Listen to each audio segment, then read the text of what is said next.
$1 वाली जॉब करने जा रहा हूँ। और मैं आपको बता दूँ कि कितना फर्क होता है एक एस्ट्रोनॉट बनकर हर साल $2 लाख कमाने में। ये पागलपन है। डायनासोर की हड्डियाँ ढूंढकर हर साल $1 लाख कमाने में। Oh my God. और भी कई जॉब्स के बीच, और मैं शुरुआत करूंगा सबसे कम इनकम वाली जॉब से, गोल्ड पैनिंग, जिसके जरिए हम एक साल में $1 कमाएंगे। लेकिन हम करोड़पति बनेंगे शायद तुम्हारे सपनों में। बेसिकली गोल्ड पैनर्स इस मैकेनिज्म में मिट्टी डालते हैं, फिर इसमें पानी डालकर थोड़ा हिलाने के बाद सारा सोना फिल्टर होकर नीचे जमा हो जाता है। लेकिन ये इतना भी आसान नहीं है, क्योंकि 5 घंटों की मेहनत के बाद मैं बिल्कुल भी अमीर नहीं बन पाया। ओह बॉयज, मुझे सोना मिला। इसकी क्या कीमत होगी? करीब 2 सेंट्स। यही तो मैं कह रहा था। इसे 1 साल तक करने के बाद भी आप $1 ही कमाएंगे। लेकिन लकीली हम ऐसी नौकरियां करने जा रहे हैं जिसमें हम 1 साल में $10 मिलियन तक कमा पाएंगे। चलिए देखते हैं ऐसी नौकरी करना कैसा लगता है जिसमें हर साल $1 लाख मिलता हो। म्यूजियम के लिए डायनासोर की हड्डियां ढूंढना। और हाँ, ये नकली हैं क्योंकि ये सभी मर चुके हैं। तो ये उन गड्ढों में से एक है। क्या ये सच में डायनासोर की हड्डियां हैं? बिल्कुल, मैं यहाँ 17 सच में? सालों से हूँ। ये अब तक की सबसे बड़ी हड्डी है जिस पर मैंने काम किया है। ये रही आपकी थाई बोन यहाँ पर, जो करीब 4 फीट लंबी है। तुलना के लिए ये रहा वो डायनासोर, और ये रहे 6 काल जो एक के ऊपर एक खड़े हैं। और मेरी लंबाई 6 फुट 5 है। ये मेरी जैक हैमर्स है, बड़े काम के। तुम कर सकते उसे हो। बिल्कुल पता नहीं वो क्या कर रहा है। इसे कोई Hey, आइडिया Jimmy। नहीं है। आपको ये सुनकर अजीब लगेगा, लेकिन हम इस काम में बहुत बुरे हैं। Whoops। संभल कर। 5 घंटे की मेहनत के बाद भी हमारी प्रोग्रेस ना के बराबर थी। लेकिन हमारे इस धीमी गति के बावजूद एक्सपर्ट की मदद से हम आगे बढ़ रहे थे। मैंने अपने पूरे करियर में इससे बड़ी हड्डी पर कभी काम नहीं किया। और आपने मुझे और काल को इसे छूने दिया? हाँ, बिल्कुल। हमने गड़बड़ कर दी तो? जोश, इसका वजन कितना होगा? करीब करीब 90 से 110 किलो? हाँ। नोलन की मॉम इससे 10 गुना ज्यादा भारी ऐसा है। कुछ नहीं है। अब क्योंकि ये हड्डी इतनी प्राचीन है, हमें इसे उठाने से पहले पीओपी से ढकना होगा, वरना इसके 2 टुकड़े भी हो सकते हैं। उम्मीद है उठाते वक्त ये टूटे नहीं। 1 2 3 कम ऑन। बढ़िया, दम लगा के। ऐशा। बहुत अच्छे।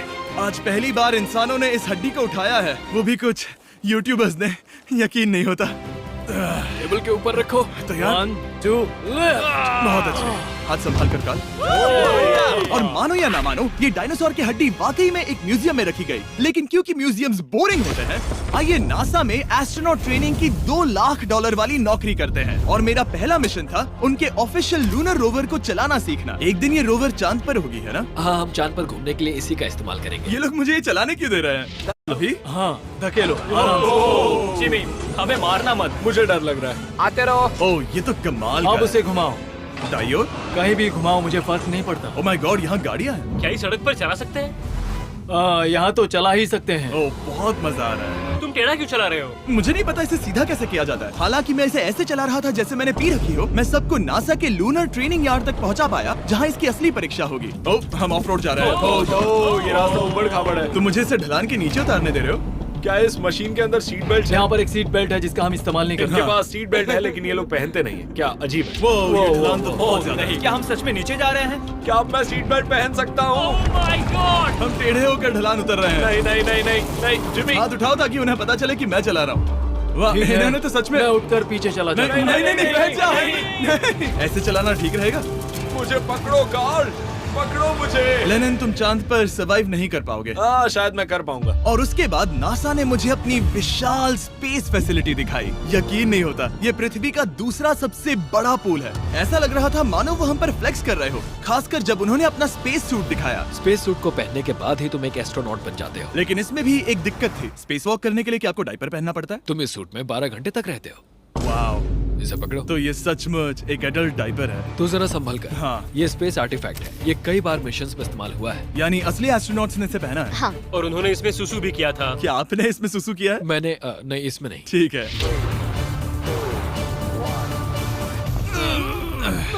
तो बताइए अगला मिशन कब है? क्या तुम 1 साल बाद फ्री रहोगे? मैं समय निकालूंगा। Okay okay. और मेरी ट्रेनिंग के आखिरी स्टेप में मैं एक कमाल की चीज करने जा रहा हूँ। उन्होंने मुझे चांद को छूने का परमिशन दिया। थोड़ा दम लगाकर खींचूं क्योंकि इसका वजन 4000 किलोग्राम है। ये 4000 किलोग्राम का है। जोर से खींचो। वाह, ये कमाल का। पूरी दुनिया में इससे बड़ा मून रॉक कलेक्शन कहीं भी नहीं है। यकीन नहीं होता वो हमें ये करने दे रहा है। तुम जानते हो ना, हम बस एक YouTube चैनल है। Oh my God! ये किसी जमाने में चांद पर हुआ करते थे। क्या मैं इस जेनेसिस रॉक को छू सकता हूँ? बिल्कुल नहीं। कल हमने एक डायनासोर का फॉसिल खोजा था, इसलिए मैं इसमें एक्सपर्ट हूँ। ओके। क्या आप छू सकता हूँ? नहीं। मैंने कोशिश की। यहाँ मौजूद ये मटेरियल असल में चांद की मिट्टी है। Oh my God. तुम इस वक्त वास्तव में चांद को छू रहे हो। ओह, ये तो कमाल है। तो इस ट्यूब में चांद की मिट्टी रखी गई है और इसे अब तक खोला नहीं गया है। और अगर ये सच है तो हो सकता है उसमें एक एलियन भी हो। हाँ, वो पहला होगा चांद पर। क्या कहा? कहाँ से? तुमने कहा मुंह से। और ये जानने के बाद कि एलियन सच में होते हैं, हम अपनी अगली नौकरी के लिए स्ट्रेटोस्फीयर की ओर गए, जहाँ कार्ल और नोलन ने प्लेन उड़ाया। मैंने पहले कभी प्लेन नहीं उड़ाया है। हमें पता नहीं हम क्या कर रहे हैं। फ्लाइट ट्रेनिंग के पहले दिन पर आपका स्वागत है। मैं मजाक नहीं कर रहा। बॉयज को एक असली प्लेन उड़ाने के पहले बस एक बार इस फ्लाइट सिमुलेटर में प्लेन को लैंड करवाना होगा। तो ये रहा हमारा थ्रोटल। पीछे खींचने पर प्लेन धीमा हो जाएगा। Oh my God. और लगातार एक के बाद एक ओह गॉड। नोलन की क्रैश लैंडिंग के बाद तुमने प्लेन को क्रैश कर दिया। उसने सक्सेसफुली लैंडिंग कर ही ली, जिसके बाद पता नहीं क्यों उसे इस प्लेन को चलाने के लिए चाबियां दी गई। यो, मुझे डर लग रहा है। अगर तुम ये नहीं कर सकते नोलन तो प्लीज भगवान के लिए इन्हें बता देना। ओह माय गॉड, मैं एक प्लेन उड़ाने वाला हूँ। Oh my God. ठीक है, क्या तुम तैयार हो? मैं तो बचपन से ही तैयार हूँ। Full throttle. अप्रोचिंग 60। थोड़ी डगमगाहट है, लेकिन अब लीवर को पीछे खींचे। हम टेक ऑफ कर रहे हैं। बहुत अच्छे। ओह माय गॉड, तुम्हारी जिंदगी मेरे हाथों में है। वो सच में इस पूरे प्लेन को अकेला उड़ा रहा है। हाँ, मैंने तो छुआ भी नहीं है। टर्बुलेंस की वजह से कभी क्रैश नहीं होता है ना। दरअसल अब देखो, मैं दाएं मुड़ने वाला हूँ। नहीं। दाएं मुड़ा। संभल कर, ओह माय संभल गॉड, कर। प्लेन टेढ़ा हो गया। यकीन नहीं होता मैं इस चीज को कंट्रोल कर रहा हूँ। देखो मेरा जादू। रुको। ओह नहीं, ये क्या? बेवकूफ, मैं तुम्हारी जान ले लूंगा। अब हम उस तरफ जाएंगे और फिर तुम प्लेन को लैंड करो। ओह माय गॉड, मैं भूल गया। हाँ, अक्सर लोगों को यही सब याद रखने में दिक्कत होती है। ठीक है, हम नीचे जा रहे हैं। मुझे डर है तुम कहीं हमें ऊपर ना पहुंचा दो। सिमुलेटर पे हर बार प्लेन मेरे से यहीं पर क्रैश होता है। ओह गॉश। हम यहीं लैंड करेंगे, इस रनवे के ऊपर। Oh my God. आराम से। हम कुछ ज्यादा ही नीचे है नहीं? इसकी नाक को बिल्कुल बीचों बीच रखना। Oh my God. आराम से अपना हाथ थ्रॉटल पर रखो। लेवल पीछे खींचने से पहले थोड़ा इंतजार करना। लंबी सांस लो। बहुत अच्छे। हमने लैंड कर दिया। तुमने कर दिखाया। मैंने प्लेन लैंड किया। Oh my God. इससे काम मैं नहीं कर पाऊंगा, लेकिन हम जिंदा हैं। तुमने मुझे नहीं मारा। मैं हैरान हो गया जब मुझे पता चला कि आप हर साल 10 लाख डॉलर कमा सकते हैं हैंड मॉडलिंग में, लेकिन सिर्फ तभी जब आप दुनिया के सबसे महंगे हैंड मॉडल्स में से एक हो। ये लोगों को अपने हाथों की तस्वीरें लेने की परमिशन देकर एक डॉक्टर की सैलरी से 5 गुना ज्यादा कमा लेती है। और इनका रेज्यूमे कमाल का है। इन्होंने लगभग हर जाने माने ब्रांड के लिए हैंड मॉडलिंग की है। इन्होंने अपने हाथों के लिए 10-10 लाख डॉलर का इंश्योरेंस भी कराया है। मैं आपको काम बहुत करते हुए देखना मजेदार चाहता हूँ। जॉब सबसे है। पहले इन्होंने हमारे हाथों की जांच की। मुझे पता नहीं था कि आज वो दिन होगा जब मुझे नई इनसिक्योरिटीज मिलेंगी। ओके, तो सबसे पहले तुम्हें अपने नाखून साफ करने होंगे। Of course. सही कहा। मतलब मेरे तो बेकार ही हैं। ये लो। देखो काल की तुलना में यहाँ कितने ज्यादा बाल क्या हैं। मैं इससे पैसे बना सकता हूँ? कार के हाथों का टेक्सचर तुम दोनों से थोड़ा ज्यादा अच्छा है। तुम समझे ना? मुझे बदल सकती हो? देखो, मैं कोई चमत्कार तो नहीं कर सकती, लेकिन जरा तुम अपने हाथ दिखाना जिमी। तुम्हारे हाथ सुंदर है, ये अजीब बात है। तुम्हारे हाथ इतने चमक क्यों रहे हैं? मुझे नहीं पता। क्या मेरी उंगलियों का स्ट्रक्चर अच्छा है? हाँ, बनावट अच्छी है, लेकिन नाखूनों के बीच गंदगी है, स्किन ड्राई है, लेकिन वो सब ठीक हो सकता है। हमारे हाथों पर अभी काफी काम करना था, तो हमने उन्हें शूट के लिए तैयार किया, जो कि मेरे और काल के लिए आसान था, लेकिन लेजर के लिए इतना नहीं। ओह नहीं। तुम इतने बालों के साथ एक कारपेट बना सकते हो। इन बालों ने मेरा पूरी जिंदगी साथ दिया, लेकिन अगर 10 लाख डॉलर कमाने हैं तो ये करना ही होगा। और अब जब मेरे हाथ घिनौने नहीं दिख रहे, हमने एक असली मैगजीन के लिए मॉडलिंग की, और ये तस्वीरें पूरे अमेरिका भर के बिलबोर्ड्स पर दिखाई जाएंगी इन वॉचेस को प्रमोट करने के लिए। मुझे डर लग रहा है। हाँ, लेकिन कोई टेंशन नहीं। ठीक है, मतलब घड़ी तो अच्छी लग रही है। मुझे पहले लगा कि ये आसान होगा, लेकिन हम इस काम में बहुत ज्यादा बुरे थे। ऐसा लग रहा है जैसे ये वॉच एक सांप ने पहनी है। ये तो बहुत मुश्किल है। क्या मैं देख सकता हूँ कि आप ये कैसे करती हैं? ओह, यकीन नहीं होता। प्रोडक्ट भी अच्छा लग रहा है क्योंकि आपका हाथ नहीं हिल रहा, लेकिन हैंड मॉडल बनने का मतलब सिर्फ अच्छी वॉचेस पहनना नहीं होता। कभी कभी आपको अजीब चीजें पकड़नी पड़ती हैं। तुम डर क्यों रहे हो? क्योंकि मैंने देखा कि उस आदमी के हाथ में एक सांप है। आराम से काल, आराम से। अपने दूसरे हाथ को यहाँ लो और इसका सर पकड़ो। हाँ हाँ, बिल्कुल बिल्कुल। मैं इन सब के बीच एक और चीज रखना चाहूंगा, इमॉर्टल्स ऑफ एवियम, इस वीडियो के स्पॉन्सर। इसे यहाँ पकड़ो। ठीक है, परफेक्ट। अब ये मॉडल कर रहा है एक वॉच, एक सांप और ये गेम। यो, जरा देखो तो कितना कूल है। इमॉर्टल्स ऑफ एवियम एक फर्स्ट पर्सन मैजिक शूटर है, जहाँ आपके प्लेयर का नाम जैक है, जो एक बैटल मेज है जो दुनिया को बचा रहा है। क्या वो मुझे बचाएगा? मैं चाहता हूँ कि तुम इस गेम के Xbox वर्जन को मॉडल करो, एक स्कॉर्पियन के साथ। ऐसा मत करो ब्रो। तुम्हें इसके डंक को इस तरह से पकड़ना होगा। क्या ऐसा पकड़ना बिच्छू के लिए सेफ है? हाँ, बहुत अच्छे, शाबाश। जल्दी जल्दी बोलो बोलो, जल्दी जल्दी करो, उन्हें गेम के बारे में बताओ। ठीक है, आप 25 अलग अलग तरह के मैजिक स्पेल्स और 80 अलग अलग टैलेंट्स अनलॉक करके उन्हें अपने प्ले स्टाइल के हिसाब से कस्टमाइज कर सकते हैं। कार्ल, तुम्हें लगता है इमॉर्टल्स ऑफ एवियम को ये फोटो पसंद आएगी? मैं उम्मीद करता हूँ आपको ये पसंद आएगा। कार्ल, इन डरावने जानवरों को पकड़े रखो, बाद में हम NFL प्लेयर्स बनने जाएंगे। जिन लोगों ने इमॉर्टल्स ऑफ एवियम बनाया, उन्होंने कुछ अवार्ड विनिंग कैंपेन्स भी बनाए हैं, जैसे हेलो, कॉल ऑफ ड्यूटी और डेड स्पेस। हमें वो कैंपेन्स पसंद है। ओह, ये हिल रहा है। सबसे कूल बात ये है कि उस गेम में मैं एक बॉस के रूप में हूँ और मुझे हराने पर आपको बाकी बॉसेस के मुकाबले सबसे ज्यादा गोल्ड मिलेगा। घबराओ मत, मैं हूँ तुम्हारे साथ।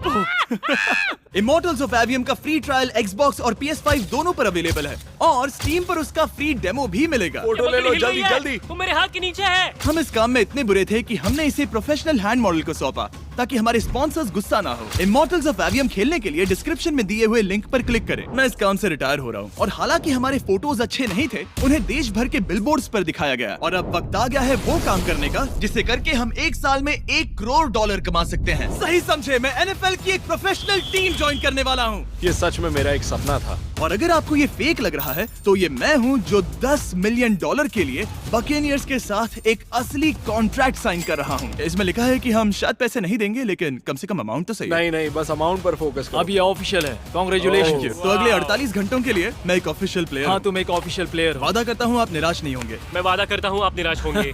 इस कॉन्ट्रैक्ट के चलते मैं 60,000 फैंस के सामने अपनी टीम के साथ मैदान में उतरूंगा। पहला पड़ाव है वेट ट्रेनिंग। ये ज्यादा ही हल्का है, इसे थोड़ा बढ़ाना कर होगा। सकते हैं। मुझे नहीं आराम लगता से। कि वो मुझे $1 करोड़ देने वाला बस है। मेहनत करते रहो। या तुम मोटिवेशन ना बनोगे या फिर एक लूजर। ये लोग एक NFL प्लेयर के ऊपर बहुत ज्यादा बिल्कुल चिल्लाते सही हैं। कहा। इसे वहाँ सेट करो जहाँ तुम्हारी टीम का सबसे ताकतवर प्लेयर सेट करता है। पता नहीं मैं एक भी कर पाऊंगा या नहीं। वो ऐसे 12 रेप्स करता है, हाँ। नामुमकिन। वो कोई आम इंसान नहीं है। मैं उससे पंगा नहीं लेना चाहूंगा। Come on, तुम कर सकते हो। NFL इतना मुश्किल क्यों है?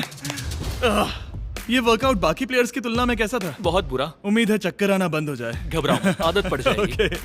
उसके बाद मैं अपनी ट्रेनिंग के लिए टैंपा बे के बकेनियर्स ट्रेनिंग फैसिलिटी में पहुंचा, जहां मैं मिला अपने कोच हेलो से। मिस्टर बीस, हाँ, मैं क्या हूँ हाल है? कोच। कैसे हो तुम? बढ़िया। और बाकी टीममेट से। तुमसे मिलकर अच्छा लगा। मैं हूँ शेख, मेरे बच्चे और मैं दोनों तुम्हारे सच में? वीडियोस देखते हैं। तुम्हारे कैंडी पास, द काल कमीज। ओह, सच में? मेरे नए टीममेट्स को यकीन नहीं हुआ कि मैंने उनकी टीम ज्वाइन कर ली है, तो मैंने उन्हें सबूत के लिए कॉन्ट्रैक्ट दिखाया। तुम भी सब तुमने भी अच्छे से ऐसे ही check कॉन्ट्रैक्ट करो। पर साइन किया था। लेकिन तुम्हारे वाले पर ज्यादा पैसे लिखे हैं। नहीं मिले थे। लेकिन इसमें लिखा है कि ये कॉन्ट्रैक्ट सिर्फ 2 दिन का है, उसके बाद ये कैंसिल हो जाएगा। हाँ, इस पे इन यही लाइन्स को लिखा पढ़ना है। जरूरी है। हे, ये असली है, टीम में स्वागत है। जानता हूँ, थैंक यू। ये मेरे नए बहुत मेहनत टीममेट्स करनी होगी। हैं। इनके सामने हम बच्चे लग रहे हैं। ये कितने बड़े हैं। इन दोनों के बीच का फर्क देखो।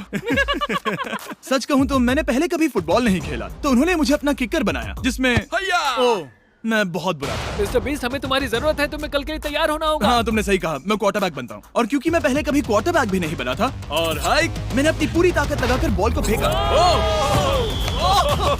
बढ़िया टचडाउन। और मैं आपको बता दूं कि ये वही टीम है जिसके साथ टॉम ब्रेडी ने सुपर बोल जीता था, तो मैंने सोचा उन्हें सरप्राइज दिया जाए। ओ, वो आ गए टॉम। ओह, मुझे बॉल लगने वाली थी। टीबी, कैसे हो मेरे दोस्त? कैसे हो टीवी? कैसे हो दोस्त? कैसे हो तुम सब लोग? यहाँ मेरा एक दोस्त है जो आपके सिर्फ हाय कहने पर खुशी से मर नहीं सकता जिमी, है। ऐसा मत करो। तुम मेरे साथ लेनिन, ऐसा चलो नहीं इन्हें कर हाय सकते। कहो। I love you, bro. ओह, नहीं नहीं। ओके। और उसके बाद हमारी प्रैक्टिस उछल कूद में बदल गई। कैच करो। ओह! Too small. या अब तुम काम पर लौट ठीक है जाओ। दोस्तों, फिर मिलेंगे। लोगों को अभी भी मेरे 2 दिन के कॉन्ट्रैक्ट को लेकर कुछ सवाल थे, तो बक्स ने मेरे लिए एक प्रेस कॉन्फ्रेंस बुलाई। कल बहुत ही बड़ा दिन है, तो कोई बेतुके सवाल मत पूछना, ओके? क्या ये एक पब्लिसिटी स्टंट है? आप यहाँ पर क्यों हैं? सिर्फ बेस्ट वीडियो बनाने के लिए। हाँ, ये एक पब्लिसिटी स्टंट है। मैं सच में एक NFL प्लेयर नहीं हूँ। जिमी, इस नए टीम का हिस्सा बनकर कैसा लग रहा है? बहुत अच्छा। सच कहूँ तो मुझे पता नहीं था कि ये लोग मुझे इतना पसंद करेंगे। कल तुम कितने टाइम तक खेल पाओगे? 0। और बार बार दोहराने के बाद कि ये सिर्फ एक पब्लिसिटी स्टंट है, मैं अपनी हाइट नापने गया। 6'4.5". 6'4.5"? कार्ल, तुम 6'5" हो। मैं 6'5" हूँ। हाँ। ये मुझे इसलिए नाप रहे थे ताकि मेरा कस्टम गियर और यूनिफॉर्म बिल्कुल सही फिट हो। ये सच में बहुत ही अच्छा लग रहा है। सही कहा। और यूनिफॉर्म बनवाने के बाद ऑफिशियल गेम डे आ ही गया। मुझे अब भी नहीं पता कि वो मुझे ऐसा क्यों करने दे रहे हैं। बट हे, थैंक्स बक्स। तुम हैरान हो कि उन्होंने मुझे टीम में ले लिया? ये मेरा साइन किया गया पहला फुटबॉल है। जिमी अभी किसी भी वक्त बाहर आता ही होगा। तुम 100 पॉइंट से लीड करोगे तो शायद मुझे खेलने मिलेगा। मुझ पर एहसान करो और स्कोर बोर्ड तोड़ दो। जैसा तुम कहो। ये उसका पहला गेम है और शायद उसका आखिरी भी। उसकी हड्डियां टूट जाएंगी।